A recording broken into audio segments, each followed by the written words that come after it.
ਵਾਹਿਗੁਰੂ ਵਾਹਿਗੁਰੂ ਵਾਹਿਗੁਰੂ ਵਾਹਿਗੁਰੂ ਵਾਹਿਗੁਰੂ ਵਾਹਿਗੁਰੂ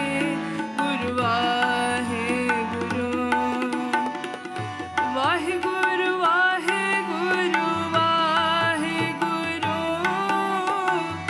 ਵਾਹਿਗੁਰੂ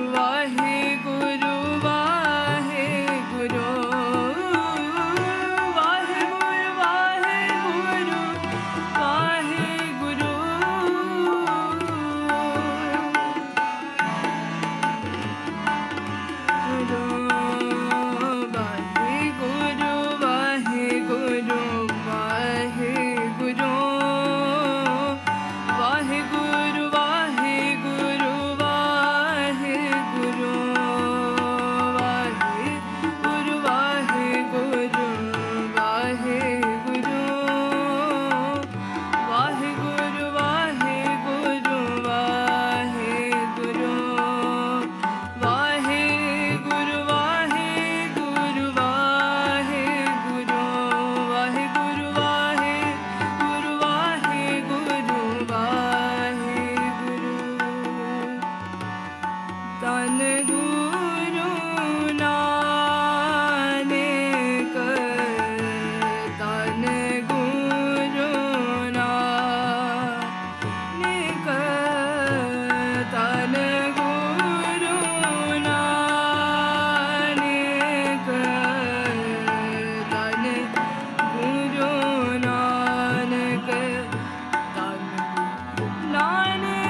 ਵਾਹਿਗੁਰੂ ਸੱਚੇ ਪਾਤਸ਼ਾਹ ਵਾਹਿਗੁਰੂ ਸੱਚੇ ਪਾਤਸ਼ਾਹ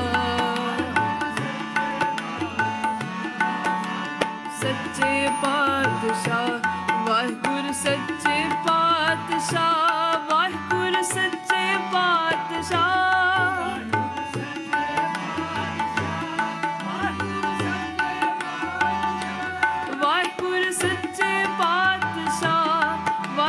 ਸੱਚੇ ਪਾਤਸ਼ਾਹ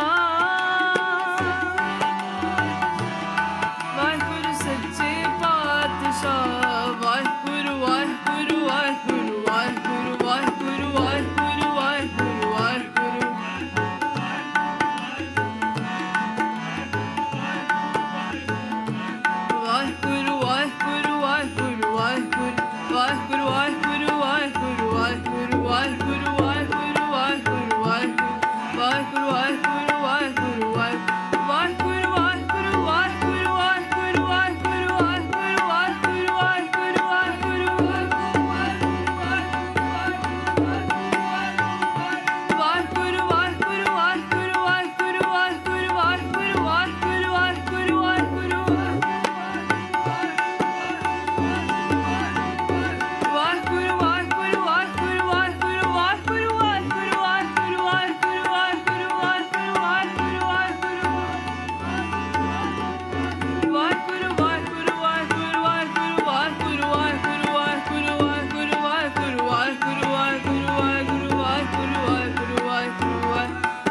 ਵਾਹਿਗੁਰੂ ਜੀ ਕਾ ਖਾਲਸਾ ਵਾਹਿਗੁਰੂ ਜੀ ਕੀ ਫਤਿਹ।